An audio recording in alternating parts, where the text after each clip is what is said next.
ये क्या वजह है कि सवा साल गुजरने के बावजूद भी इंडिया जो है वो अपने लोगों को, अपने 1.5 अरब अवाम को कन्विंस नहीं कर सका पाकिस्तान को शिकस्त दी थी। जो रफाल गिरे थे इंडियन पंजाब के अंदर या भुज में, हमने उनकी जो 26 मिलिट्री इंस्टॉलेशंस को हिट किया था, जो इंस्टॉलेशंस की सराउंडिंग्स में लोग रहते थे, आप किस तरह उनको कन्विंस करेंगे कि यार ये पाकिस्तानी मिसाइलों ने हिट नहीं की? लोग जानते हैं कि आप झूठ बोल रहे हैं, लोग जानते हैं कि आप बुनियादी तौर पर अपनी शिकस्त के जख्म चाट रहे हैं, आप नहीं कन्विंस कर सकते, फिर ये इस तरह की हरकतें करते हैं।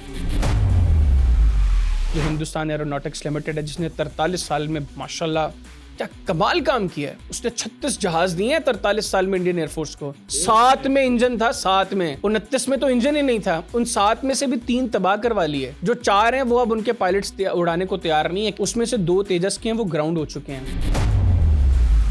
82 रोज के बाद पहलगाम के वाक़े के तुमने मारे थे, वो कौन से वालिद साहब थे नरेंद्र मोदी के, जो बाहर वो तो कहता है कि मैं कोई बायोलॉजिकल शरीर से पैदा ही नहीं हुआ, वो पता नहीं किसी जानवर की औलाद है, क्या है मामला। बुनियादी तौर पर ये जो डॉक्यूमेंट्री है ये एक और कॉमेडी सीरीज है। इनको चाहिए कि इस तरह का और कंटेंट प्रोड्यूस करें, ये एंटरटेनमेंट के लिए बहुत अच्छे हैं। इंडिया फ्रांस से ये जो future combat air system 6th generation fighter jet program लेना चाहता है, डील इनिशिएट करके शोर मचाना शुरू कर दिया कि 114 नए रफाल आ रहे हैं, हम 150 रफाल पूरे करेंगे। वैसे तो अब 114 नए आ भी जाएं तो 4 हमने तबाह कर दिए, 150 पूरे नहीं होते।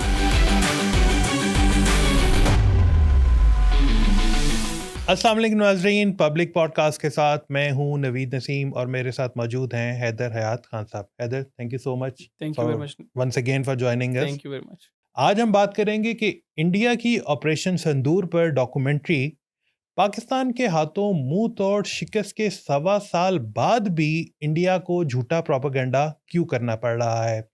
इसके अलावा बात करेंगे कि क्या इंडिया रवा साल अक्टूबर या नवंबर में पाकिस्तान पर फिर से एक दफ़ा हमला करने जा रहा है।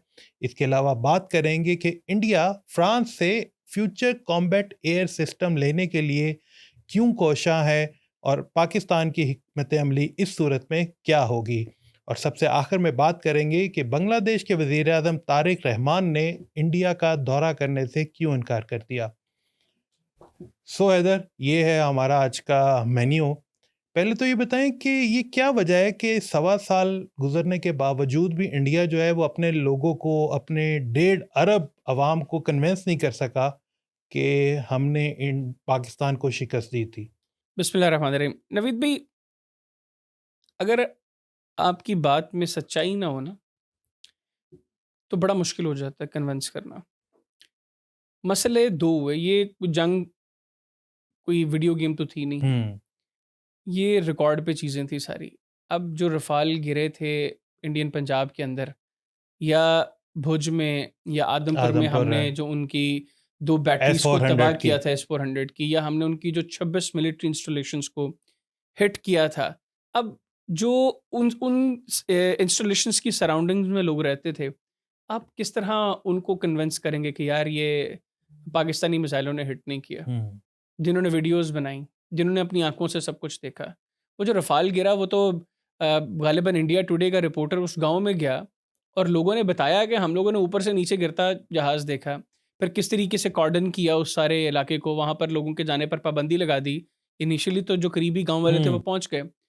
तो उसके बाद पाबंदी लगा दी गई, फिर रैकेज वहाँ से उठाया गया, फिर वो रैकेज ले जाते हुए भी, अब ज़ाहिर-सी बात है आपने किसी रास्ते से उठाकर लेकर जाना बिल्कुल था। ऐसे ही। उसकी तस्वीरें और वीडियोज़ वो हाँ। भी सारी सोशल मीडिया पर अवेलेबल और हैं। फिर राफेल कंपनी की तरफ से भी कुछ आई। कंपनी ने भी वो इनिशियली उन्होंने एक जो BS001 था, जो पहला रफ़ाल हाँ। बुनियादी तौर पर भारत लैंड किया था 2019 में, तो वो सबसे पहला जो तबाह हुआ था बुनियादी तौर पर, वो भी वही था। तो जो ये वाला सारे मामला था, अब आप किस तरीके से लोगों को कन्विंस करेंगे? बिल्कुल। जब आप लोग जानते हैं कि आप झूठ बोल रहे हैं, लोग जानते हैं कि आप बुनियादी तौर पर अपनी शिकस्त के ज़ख्म चाट रहे हैं, तो आप नहीं कन्विंस कर सकते, फिर ये इस तरह की हरकतें करते हैं। फिर आपने उस जंग के दौरान भी देखा कि बुरी तरह एक्सपोज़ हुए ये लोग। 6th और 7th मई की मई की रात, रात। जब हमने उनके जहाज़ गिराए, एग्रेशन का आगाज़ भारत की तरफ से हुआ। जब हमने उनके जहाज़ गिराए, वेरी नेक्स्ट डे जो इनकी प्रेस कॉन्फ्रेंस हुई, उसमें दी हिंदू के रिपोर्टर ने AK भारती, जो स्पोक्स पर्सन थे इंडियन एयर फोर्स के, उनको उसको रिप्रेजेंट कर रहे थे उस प्रेस कॉन्फ्रेंस में, उसने पूछा कि भारती साहब बताएं, पाकिस्तान क्लेम कर रहे हैं कि हमने भारत के जहाज गिराए जी। हैं, इंक्लूडिंग रफाल। तो इसके ऊपर भारतीय फिजाइया का क्या स्टांस है? तो उसने ये नहीं कहा, आसान जवाब था ना कि पाकिस्तान झूठ बोल रहा है, पाकिस्तान ने कोई जहाज नहीं गिराया।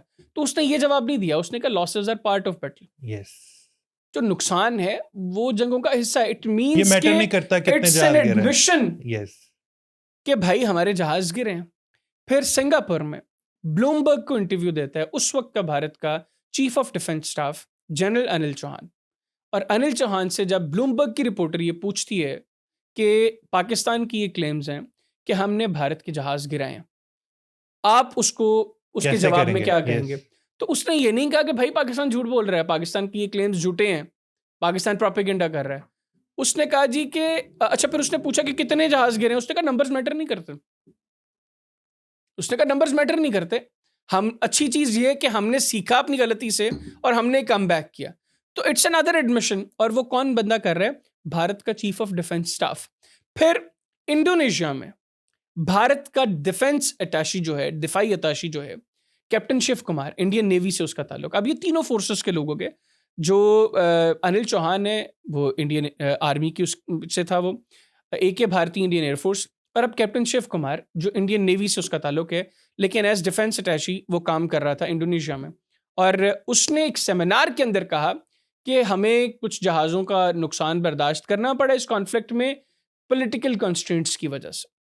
तो ये अपनी एडमिशन हुकूमत पे डाल दिया उसने। तीनों जो उनकी आर्म्ड फोर्सेस हैं उनके लोगों की तरफ से आ गई, और ये ऑन रिकॉर्ड चीजें हैं। बाद में इन्होंने कैप्टन शिव कुमार को वहां से हटा भी दिया।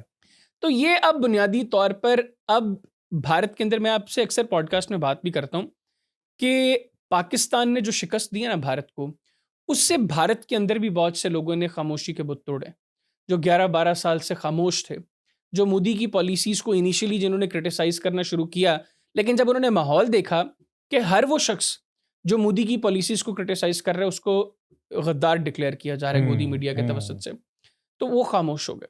उन्होंने कहा कि अपनी इज्जत अपने हाथ में। लेकिन अब उन्होंने ये देखा कि तबाही और बर्बादी का आलम यह है कि हर साल अरबों डॉलर्स दिफा के नाम पर गरीब भारतीयों का लिए जाते हैं, और उसका फ़ायदा क्या पहुंचा है भारत को? कि आपने 2019 में मोदी ने कहा कि रफाल होता तो हम ये कर देते, हम वो हमें कर ये सब देते। कुछ ना देखना पड़ता।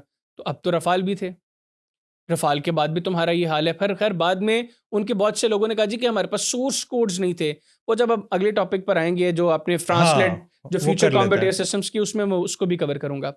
तो बुनियादी तौर पे जो वो सेन लोग थे उन्होंने इसके ऊपर अब बात करना शुरू की कि भाई तुम्हारी पॉलिसीज का नतीजा है कि भारत जो इस वक्त आबादी के एतबार से दुनिया का सबसे बड़ा मुल्क है, सिचुएशन ये है कि तुम ग्लोबली अब मैटर ही कहीं नहीं करता। जिस मुल्क को सबसे ज्यादा मैटर करना चाहिए था, जिसके पास एक बहुत बड़ी स्ट्रेंथ, उसकी पॉपुलेशन, एक बड़ी मार्केट है, तो वो आज कहीं मैटर ही नहीं कर रहा। दुनिया के बड़े फैसले हो रहे हैं, उसमें एक कॉर्नर्ड स्पेक्टेटर की हैसियत भी नहीं है भारत की, ना 3 में ना 13 में, बल्कि ना 113 में कहीं खड़ा ही नहीं है भारत।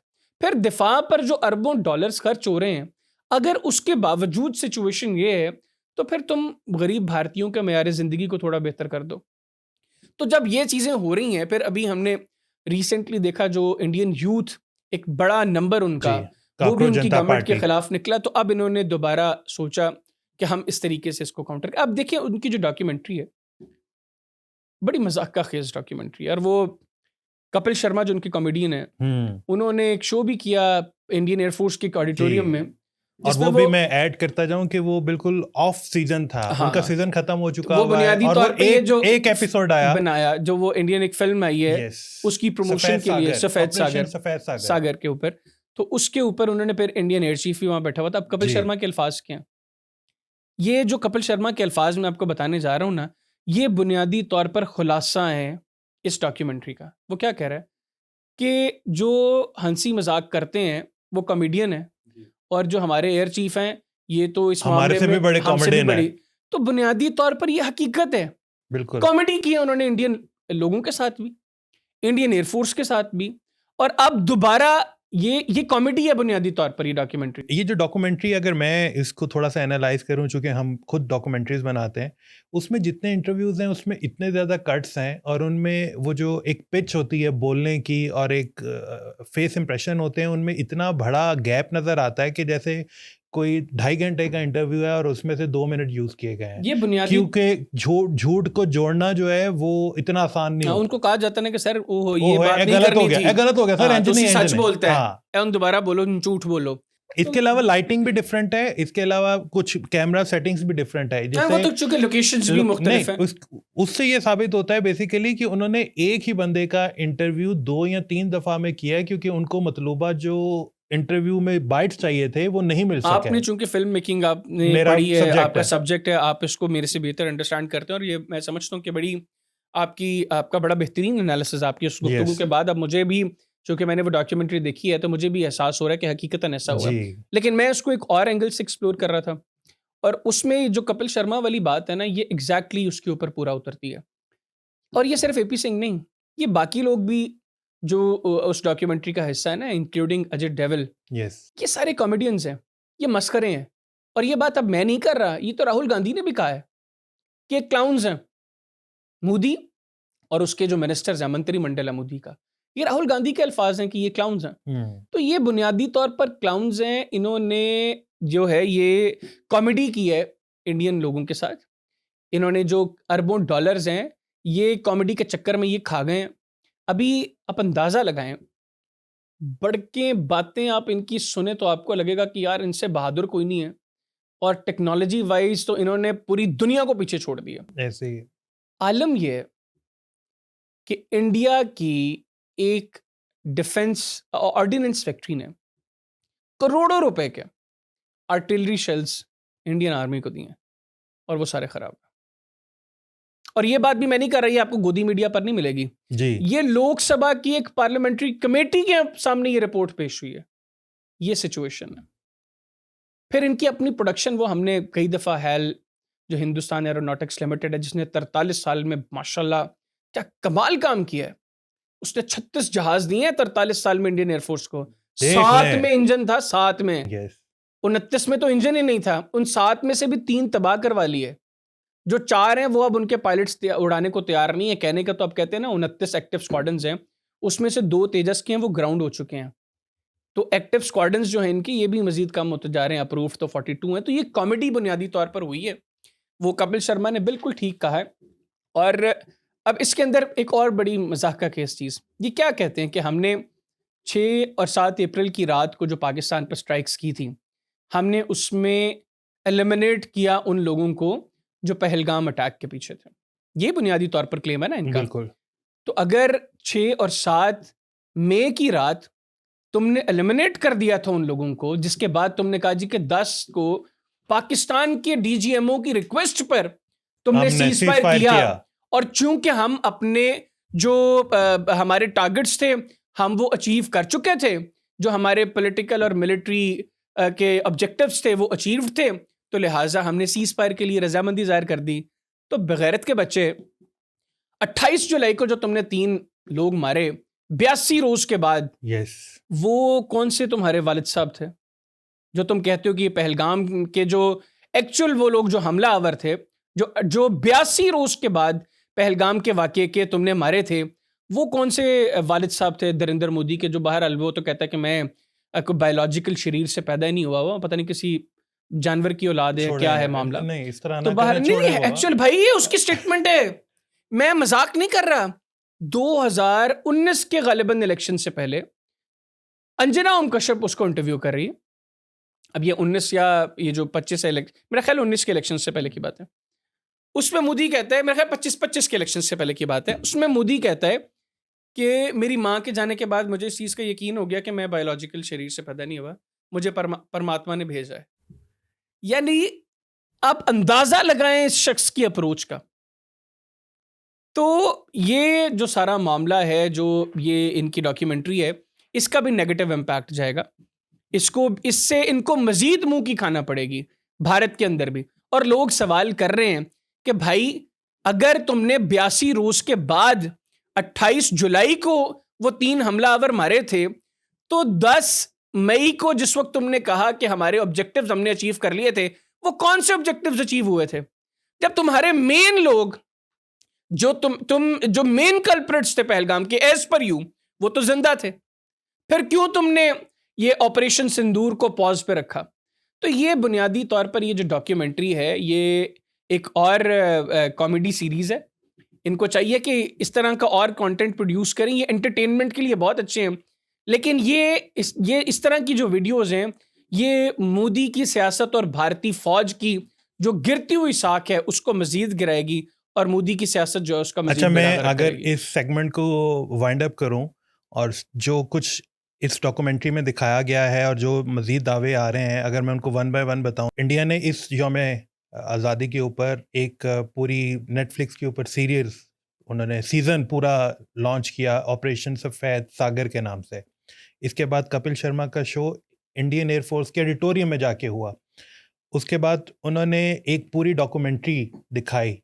इसके अलावा अमित शाह का भी दावा, जिसमें उन्होंने कहा है कि वो 200 से ज़ायद अरकान, यानी कि 1.25 साल के बाद भी उनको ये सब कुछ करना पड़ रहा है, अपनी मुंह तोड़ शिकस्त जो उनको मई 2025 में हुई। नहीं, सिर्फ ये सब कुछ नहीं, ये सिर्फ सवा इस यौम साल आज़ादी पे से हर रोज, अगर आप इंडियन मीडिया को, गोदी मीडिया को मॉनिटर करें, ये हर रोज हर बात में कोई ना कोई एक ऐसी चीज जरूर करते हैं जिससे ये अपने लोगों को ये तसल्ली दे सकें। वो कहते हैं ना, मोदी ने गालिबन कहा था कि झूठ इतना बोलो, बार बार बोलो ये कि वो सच सच लगने लगने लगे। लगे। तो ये ऐसा झूठ है चूंकि लोगों ने आंखों से देखा है। इनके वो अमरिंदर नामी एक मेंबर हैं लोकसभा के, जिनकी कॉन्स्टिट्यूंसी में एक रफाल गिरा था। जिस वक्त इन्होंने गुज़िश्ता साल इनकी मॉनसून इनका सेशन शुरू हुआ लोकसभा का, और ये रिलक्टेंट थे उसके ऊपर ऑपरेशन सिंदूर पर बात करने से, तो उसने तस्वीर दिखाई। उसने कहा, आप कहते हैं कि जहाज नहीं गिरे, ये जहाज तो मेरे हल्के में गिरे हैं, जिस हल्के से मैं इलेक्ट होकर आया हूँ। लेकिन उसके ऊपर कोई जवाब नहीं था इनके पास। फिर आकर वो एक बड़ी मशहूर स्टेटमेंट थी ना राजनाथ सिंह की, जिसने कहा था कि आप लोग के जहन में होगा कि इतनी बड़ी कार्रवाई की भारत ने, तो भारत का इसमें क्या नुकसान हुआ? हाँ। तो हमारा एक भी सैनिक जो है वो इसमें नहीं मारा गया।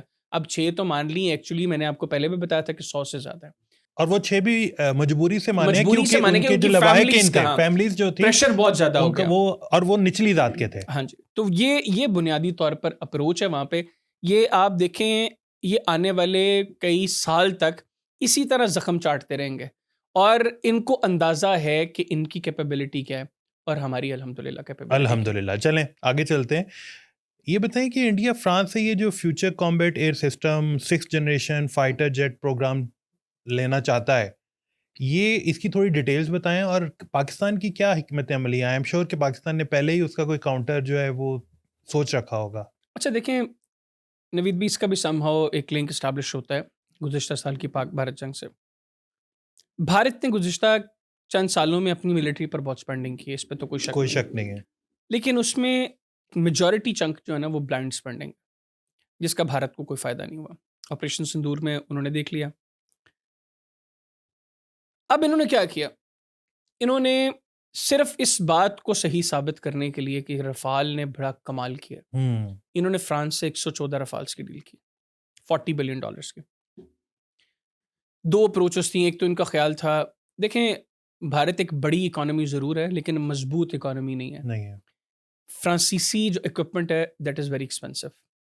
और फ्रेंच अप्रोच भी हमेशा से यही रही है कि भाई ये मोबाइल बेचा ना, तो अगले कई साल तक इस मोबाइल से उन्होंने पैसे कमाने हैं, इसके पार्ट्स से। वो अपनी जो इंटेलेक्चुअल प्रॉपर्टी है वो शेयर नहीं करते। वॉर इकोनॉमी ना बेसिकली, तो ये तो वो इंटेलेक्चुअल प्रॉपर्टी शेयर नहीं करते। Indians were asking for source codes. Source codes. अच्छा, ऐसा नहीं है, यहाँ पर एक अप्रोच ये भी है, क्योंकि भारत में उन्होंने ये भी बाद में कहना शुरू कर दिया था ना, जो मैंने आपको पहले सवाल के जवाब में बताया जी, कि अगर फ्रांस हमारे साथ सोर्स कोड शेयर कर देता, कुछ लोगों ने कहा, हाँ। तो शायद सिचुएशन मुख्तलिफ होती। देखिए भारत को वो जहाज़ दिया रफाल फ्रांस ने, जिसकी भारत ने डील की, वही रडार लगा हुआ था उस पर, वही जो है वो इसके अंदर मिसाइल्स लगे हुए थे। अब बुनियादी तौर पर वो जो एक्सपेंसिव चीज़ें हैं, भारत उनको रिप्लेस करना चाह रहा था अपने मिसाइल्स के साथ। इनकी बड़ी ख्वाहिश है कि ये रफाल्स के साथ ब्रह्मोस को इंटीग्रेट हाँ। करें। उसके लिए सोर्स कोड्स की ज़रूरत है। या आपने अपने जहाज को अपग्रेड करना है, तो उसके लिए आपको सोर्स कोड्स की ज़रूरत है। तो वो जो इंटेलेक्चुअल प्रॉपर्टी है फ्रांस की, फ्रांस वो भारत के साथ शेयर नहीं कर रहा। मल्टीपल रीजंस हैं। एक तो जिस तरह मैंने आपको पहले कहा, पैसा कमाना है फ्रांसीसियों ने। बिल्कुल ठीक है। सेकेंडली, उनको इस चीज़ का खदशा भी है कि अगर भारत के साथ वो इसको हमने शेयर शेयर कर करते दिया हैं तो तो आगे बेच हमारी ना दें। टेक्नोलॉजी रशिया के आगे एक्सपोज होने बिल्कुल का खतरा है। और फ्रांस और रशिया जो है, उनका जो मामलात हैं वो तो किसी से ढके सामने है। छुपे नहीं है। अब जो कंफ्यूजन है बेसिकली, इन्होंने डील इनिशिएट करके शोर मचाना शुरू कर दिया कि 114 नए रफाल्स आ रहे हैं, हम 150 रफाल पूरे करेंगे। वैसे तो अब 114 नए आ भी जाएं तो 4 हमने तबाह कर दिए, 150 पूरे नहीं होते। इनको 118 की डील करनी चाहिए थी। वो हो सकता है आगे ऐसा कुछ कर भी लें। फिर साथ ही इनके लोगों ने कहा कि यार, अगर सोर्स कोड्स नहीं मिलेंगे तो आपको तो आने वाले कई सालों तक फिर फ्रांस पर रिलाय करना पड़ेगा। विदाउट सोर्स कोड्स आप अपनी चीजें इंटीग्रेट नहीं नहीं कर कर सकते, सकते। आप इसको अपग्रेड नहीं कर सकते। तो फिर वो जो उसकी मेंटेनेंस प्लस उसकी अपग्रेडेशन की जो कॉस्ट है, वो भी हमें बेयर करनी है आने वाले कई सालों तक। और हम रिलाई कर रहे हैं कंप्लीटली एक फॉरेन प्लेटफॉर्म के ऊपर। तो ऐसे में हम कोई ऑल्टरनेट ऑप्शंस पर जाएं। अब एक चीज आपकी इतनी आगे तक चली गई है बातचीत, तो आप फिर ऑल्टरनेट ऑप्शंस के ऊपर बात करें तो इट मीन्स के there is no clarity, confusion है। फिर मीनवाइल इन्होंने एमका के प्रोटोटाइप के लिए, जो इनका एडवांस्ड मीडियम कॉम्बैट एयरक्राफ्ट का इनका 5th जनरेशन का, ये कहते हैं कि हमने अपना एक जहाज़ बनाने, उसके लिए इन्होंने $3 बिलियन उसके प्रोटोटाइप के लिए अप्रूव कर दिए। उससे पहले इनका जो पहला प्रोजेक्ट था, इंडिजिनस प्रोजेक्ट, जो ये कहते हैं जो इंडिजिनस किसी एतबार से नहीं है, क्योंकि उसमें मेजॉरिटी चीज़ें ये दूसरे प्लेटफॉर्म्स पर रिलाई कर रहे हैं, इंजन इनका नहीं है। इन्होंने बड़ी कोशिश की अपना इंजन बनाने की, अभी भी बहरहाल ये कावेरी अपना इंजन जो है उसको बनाने पर काम कर रहे हैं। लेकिन बहरहाल 43 ईयर्स लगे हैल को तेजस पर काम करते हुए। 43 ईयर्स का रिजल्ट क्या है कि 7 जहाज़ इंजन वाले आपने अपनी फ़िज़ाइया को दिए और 29 ढांचे। उन 7 में से 4 जहाज़ आपके तबाह हो गए, 3 जहाज़ सॉरी आपके तबाह हो गए। 4 आपके जहाज़ जो हैं वो इंजन वाले खड़े हैं, जो आपका पायलट को उड़ाने को तैयार नहीं है। अब 1983 में हैल तेजस प्रोजेक्ट को इनिशिएट करता है। 1995 में after 12 years Pakistan air force JF-17 thunder project को इनिशिएट करती है। आज सिचुएशन क्या है? आज अल्हम्दुलिल्लाह हमने ब्लॉक 1 बनाया, हमने ब्लॉक 2 बनाया, माशाल्लाह। हमने ब्लॉक 3 बनाया, और हमारे तीनों जो वेरिएंट्स हैं JF-17 थंडर के, उसके 150 से ज़ायद इस वक्त जहाज़ हमारी फ़िज़ाइया के पास हैं। हम मुख्तलिफ ममालिक को एक्सपोर्ट कर चुके हैं और उनको फ़ख्र है इस चीज़ पर कि एक मजबूत जहाज़ जिसने मैदान जंग में अपना आप मनवाया, वो उनकी फ़िज़ाइया में। ये कंपैरिजन है अप्रोच का।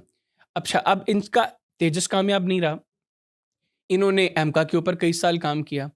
अब एमका के इंजन्स का मसला आ गया, ये दोबारा जो है वो जीई के पास गए, उससे F414 इंजन्स इन्होंने मांगे एमका के लिए। अब जीई ने उसकी कॉस्ट जो है वो बढ़ा दी। वो एक मसला और आ गया कि भाई ये तो जहाज़ मज़ीद महंगा हो गया। अब क्या हुआ कि एमका के डिज़ाइन में एक और मसला आ गया, अच्छा। क्योंकि आपका जो जहाज़ है ना, ये बुनियादी तौर पर ये इंजन के गिर्द इसकी घूमता है। बहुत ज़्यादा जो है वो ज़ाहिर सी बात है, मैक्सिमम रिलायंस आपकी इंजन के ऊपर है। इंजन के साथ आपने बॉडी को डिज़ाइन करना है, उसके अकॉर्डिंग ही आपकी बाकी चीज़ें साथ चलनी हैं।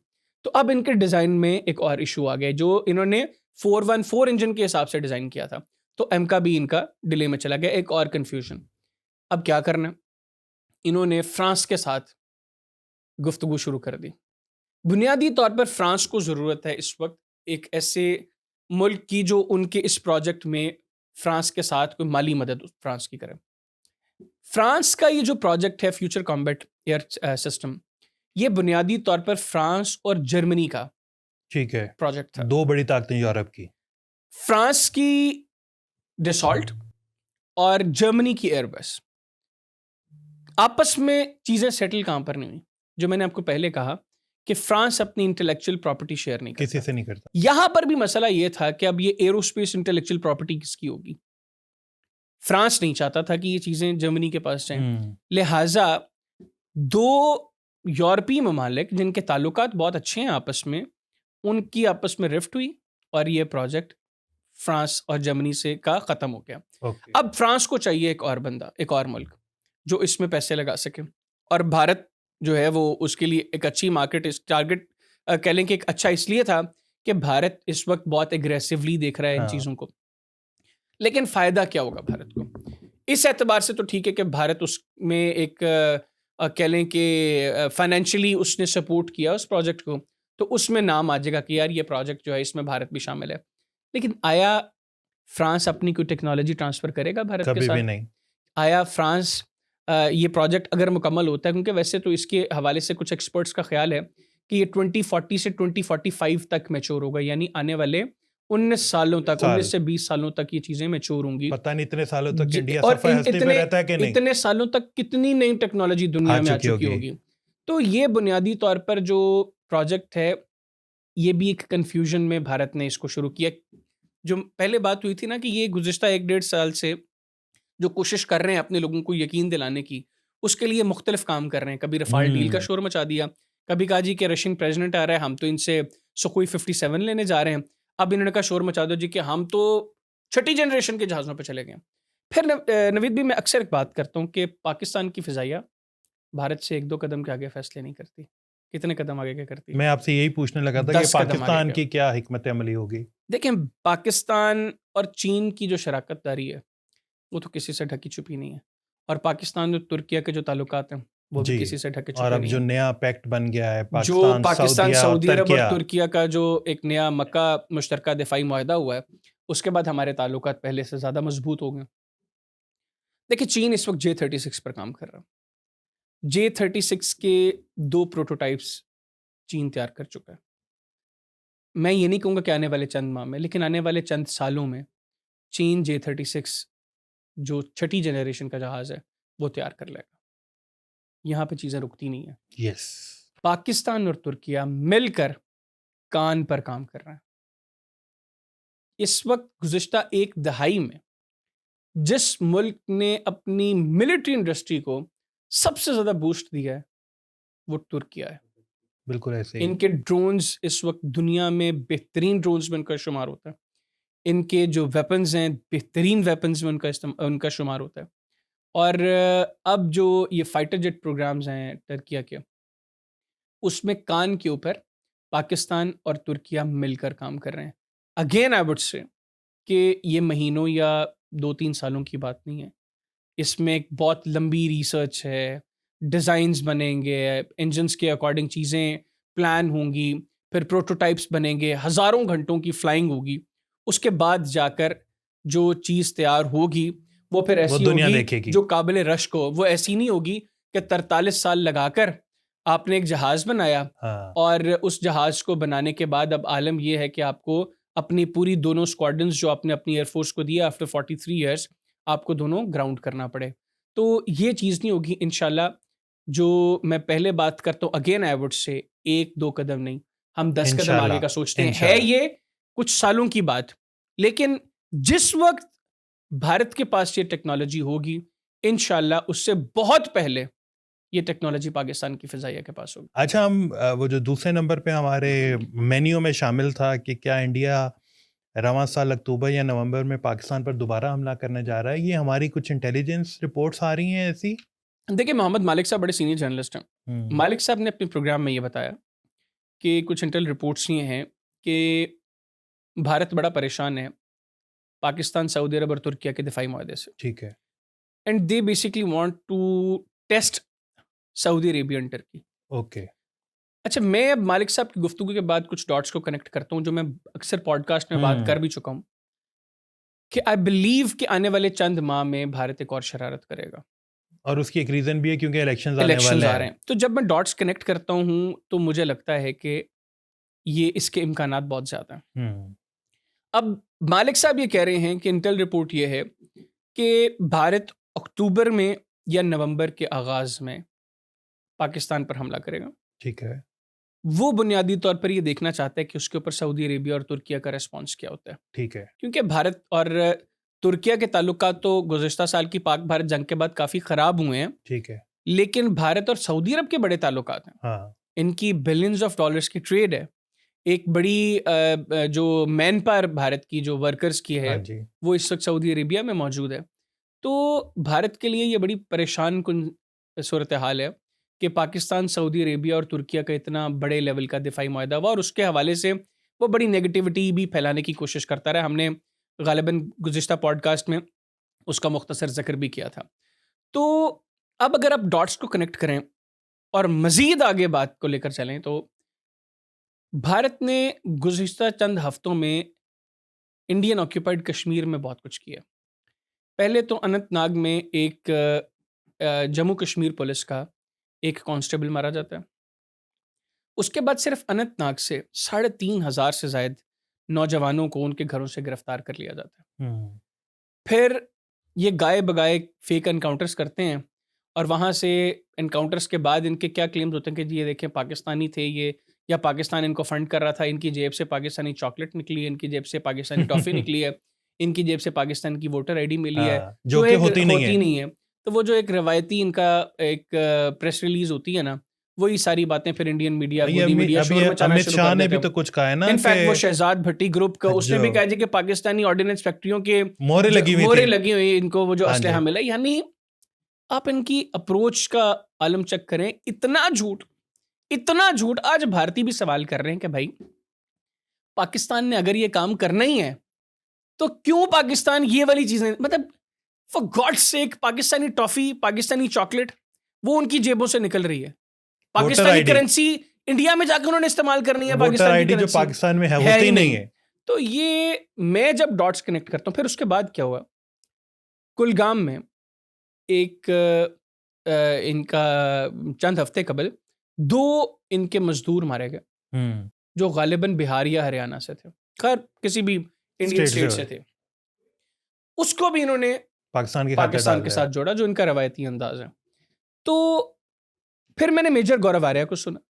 मेजर गौरव आर्या ने कहा जी कि अब आने वाले दिनों में इस तरह के वाकयात में इजाफा होगा। ठीक। उसने उसको एक और एंगल दिया, लेकिन उसकी गुफ्तगू से और जो शख्स गुफ्तगू कर रहे हैं उससे मैं ये समझ रहा हूं कि ये अपने लोगों की जहन साजी कर रहे हैं। ये फॉल्स फ्लैग ऑपरेशन तो करना है, इन्होंने फॉल्स फ्लैग ऑपरेशन को बुनियाद बनाकर जो है ये आगे बढ़ेंगे, ग्राउंड तैयार कर रहे हैं। अभी उसके लिए क्या कर रहे हैं, ये आज से अपने लोगों की जहन साजी शुरू कर रहे हैं। ये 2, 4, 5, 10 दिन के बाद फिर इसी तरह का कोई मामला छोटा सा करते हैं और फिर 2-3 दिन उसके ऊपर बड़ी बहस होती है जी पाकिस्तान ये कर रहा है, पाकिस्तान ये करने जा रहा है। क्यों? क्योंकि इनके जो रीसेंट फॉल्स फ्लैग ऑपरेशंस थे, जो पुलवामा हो, पहलगाम हो, वो आज तक ये इंडियंस को ही कन्विंस नहीं कर सके कि इसमें पाकिस्तान इन्वॉल्व था। कोई कॉन्क्रीट चीज ही नहीं थी इनके पास पाकिस्तान के खिलाफ। तो अब ये आगाज से ही जेनसाजी कर रहे हैं कि जी जब वो फॉल्स फ्लैग ऑपरेशन हो, ये कह रहे हैं जी कि पाकिस्तान कोई दहशतगर्दी का वाकया करेगा इलीगली इंडियन ऑक्यूपाइड कश्मीर में, और उसके बाद पाकिस्तान कहेगा जी इंडिया ने फॉल्स फ्लैग ऑपरेशन कर दिया। तो वो आज से ही ये बातें करना उन्होंने शुरू कर दी हैं। तो मैं जब बालिक साहब की इस गुफ्तगू और उससे पहले जो मैंने कुछ चीज़ें वहाँ पर देखी, उनके डॉट्स को आपस में कनेक्ट करता हूँ, तो मुझे इस बात के इम्कानात काफ़ी दिखाई देते हैं। आगे गुजरात में इलेक्शंस हैं, पंजाब उत्तर प्रदेश में इलेक्शंस हैं, पंजाब में इलेक्शंस हैं, गोवा में इलेक्शंस हैं। तो ये वो स्टेट्स हैं जहाँ पर एंटी पाकिस्तान रेटरिक चलता है समहाउ। गो के इंडियन पंजाब के जो चीफ मिनिस्टर हैं भगवंत मान, उन्होंने तो इसको एक्सपोज भी कर दिया ना, जब जलंधर में बीएसएफ के ऑफिस के बाहर ब्लास्ट हुआ तो उन्होंने कह दिया कि यार ये फिर पाकिस्तान के ऊपर इन्होंने इल्ज़ाम लगा दिए क्योंकि इनको एंटी पाकिस्तान रेटरिक चाहिए और वो मंजन बेचने के लिए इन्होंने ये करवाया, और ये काम इंडियन आर्म्ड फोर्सेस ने और मोदी गवर्नमेंट ने करवाई। ये भगवंत मान कह रहे हैं, इंडियन पंजाब का चीफ मिनिस्टर है, मैं ये बात नहीं कर रहा। तो मैं ये समझता हूँ कि अक्टूबर नवंबर में इस तरह की शरारत हो सकती है। फिर देखिए इन्होंने गुज़श्ता साल त्रिशूल एक्सरसाइज की और उसमें इन्होंने ये सारी मुकाबले में पाकिस्तान ने अबाबील जो है वो की। अब त्रिशूल छोटी एक्सरसाइज नहीं थी, बहुत बड़ी एक्सरसाइज थी, बहुत बड़ा नंबर था इंडियन आर्म्ड फोर्सेस के लोगों का जिन्होंने इस एक्सरसाइज में हिस्सा लिया और कवर किया इन्होंने ये गुजरात बेल्ट को, राजस्थान बेल्ट को, जो सिंध का इलाका सारा, ये सरक्रीक वाला जो सारा एरिया है, इसको इन्होंने कवर किया। फिर अभी जब हमने, क्योंकि इंटेलिजेंस रिपोर्ट एज पर मालिक साहब, अगर आप उसको कनेक्ट करें अभी अबाबील एक्सरसाइज के बाद, और हमने गुज़िश्ता पॉडकास्ट में गालिबन इसका भी जिक्र किया था कि भारत को इस पर बड़ी तकलीफ है कि पाकिस्तान ने होवरक्राफ्ट्स क्यों डिप्लॉय कर दिए हैं सरक्रीक में, पाकिस्तान ने अपने एसएसजी कमांडोज क्यों डिप्लॉय कर दिए, अपनी पोस्ट्स में क्यों इजाफा कर दिया, क्योंकि पाकिस्तान ने पहले भांप लिया कि ये मेरा मक्कार, घटिया, जाहिल दुश्मन, ये शैतान कोई शैतानी कर सकता है, उसका पहले से बंदोबस्त किया जाए। तो अगर कोई शरारत होती है इस मर्तबा, पिछली मर्तबा, और ये जो डॉक्यूमेंट्री जिसका हमने आगाज़ में अभी ज़िक्र जिक्र किया, किया, हाँ। इसमें इनकी मिलिट्री लीडरशिप ने एक्सेप्ट किया कि पाकिस्तानी मिसाइल्स आए, पाकिस्तान के ड्रोन्स का हाँ। उन्होंने ज़िक्र किया, इनके एयर डिफेंस सिस्टम्स एक्टिवेट हुए, आखिर किसी वजह से एक्टिवेट हुए थे। खैर हमने तो इनके 2 तबाह भी कर दिए। तो ये बुनियादी तौर पर जो चीज़ें रह गई थी हमारी बास्केट में, इस मर्तबा हम इंशाल्लाह उनका भी इस्तेमाल करेंगे। जिन चीज़ों के जलवे ये नहीं देख सके, इनको वो सारे जलवे दिखाएँगे।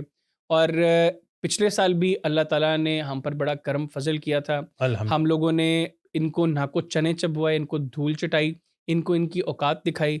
इस मर्तबा भी इंशाल्लाह वही सब कुछ होगा, लेकिन इस मर्तबा लिहाज़ नहीं किया जाएगा।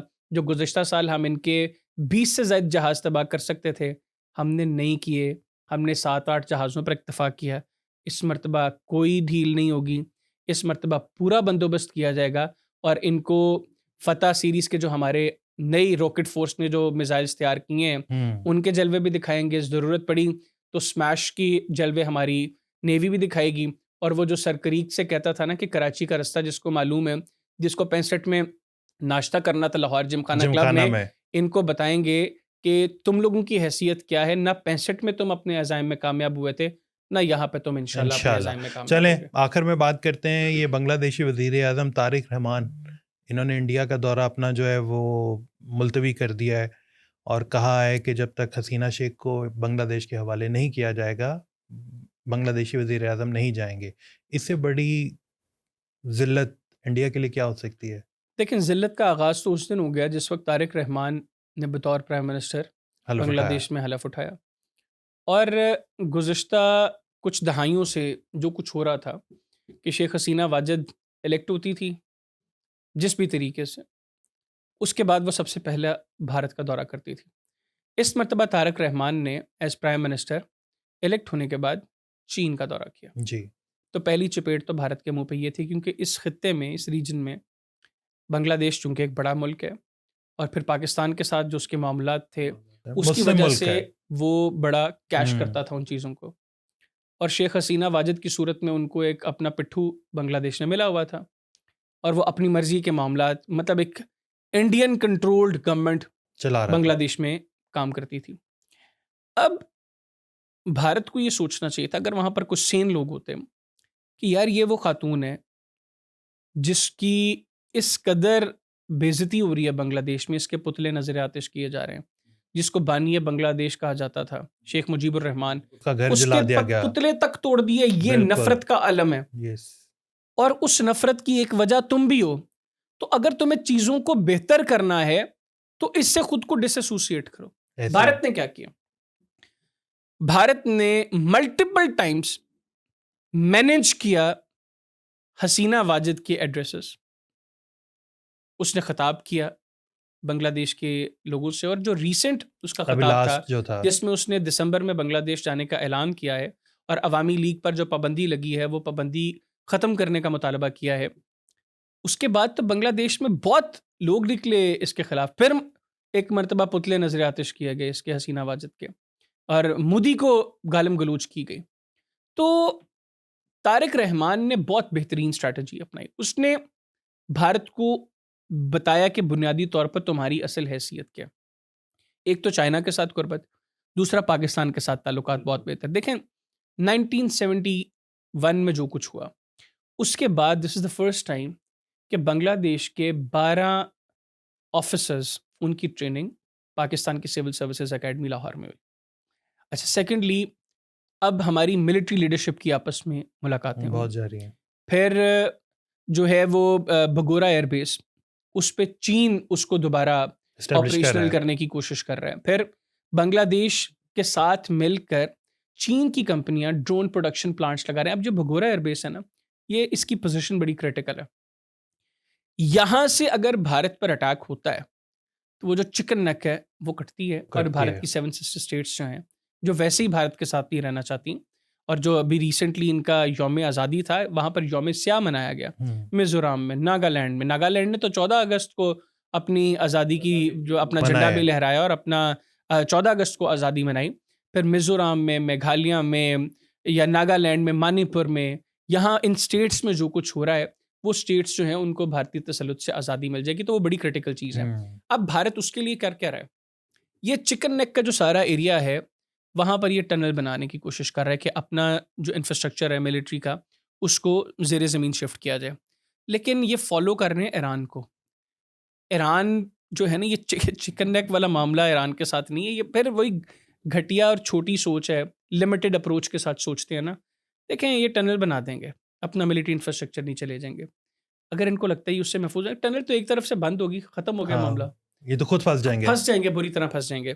तो ये जो तारिक रहमान है, इसने बहुत अच्छा जो है वो अप्रोच के साथ उसने ये काम किया है। इससे उसकी पॉपुलैरिटी बांग्लादेश में मज़ीद बढ़ रही है। सेकेंडली, भारत को तकलीफ़ ये है कि इस रीजन में वो मुल्क जिसको हमने हमेशा पाकिस्तान के ख़िलाफ़ इस्तेमाल करने की कोशिश की और करते भी रहे, अब वो मुल्क पाकिस्तान के साथ अच्छे ताल्लुकात की बात कर रहा है। फिर जिस वक्त पाकिस्तान की पहली हंगूर क्लास अटैक सबमरीन चीन से पाकिस्तान आती है, तो बातें शुरू हो गई कि भाई पाकिस्तान हंगूर क्लास अटैक सबमरीन आने वाले महीनों में बे ऑफ बंगाल में डिप्लॉय करेगा। This again is a very big threat to the Indian navy. और वो उस पर चीख रहे हैं कि भाई अगर यहाँ पर पाकिस्तान आ जाते हैं बे ऑफ बंगाल में अपनी नेवी तो को फिर हम डिप्लॉय करते करेंगे हैं, क्या? तो ये तो फिर टू वे थ्रेट हो गया हमें। दोनों फ्रंट्स पर हमें थ्रेट है। और चाइना से भी आजकल इंडिया के हालात कुछ चाइना के कशीदा हो साथ रहे भी, हैं और आजकल। चाइना और बांग्लादेश की कुर्बत बढ़ रही है। देखें, चाइना और बांग्लादेश की कुर्बत सिर्फ इस लिहाज से नहीं बढ़ रही कि वहाँ पर सड़कें बन रही हैं या वहाँ पर डेवलपमेंट हो रही है, वो मिलिट्री की लाइन में भी बहुत ज़्यादा आपस में ताल्लुकात को बेहतर कर रहे हैं। मिलिट्री की शराकत दारी पर जो तारिक रहमान का दौरा था, उसमें उन्होंने 15 के करीब बड़े MOUs जो हैं वो साइन साइन किए किए हैं। हैं बांग्लादेश और चाइना ने। तो ये जो बांग्लादेश की बढ़ती हुई कुर्बत है पाकिस्तान और चीन से, इससे भारत को बहुत तकलीफ है।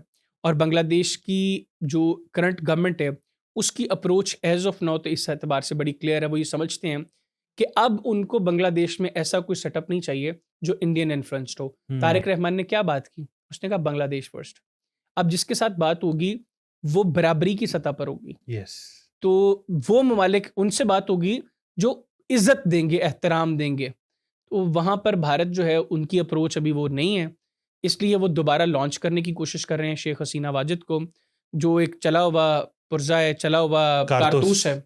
वो चला हुआ कारतूस जो है उसकी हैसियत वही है जो चले हुए कारतूस की होती है। उसको रख तो सकते हैं अपने पास, उसमें लेकिन से अब सिर्फ स्मेल आएगी। उससे अब फ़ायदा जो है वो भारत को कुछ नहीं होगा। Thank you so much Haider. Public podcast से इजाज़त दीजिए। अल्लाह हाफिज़।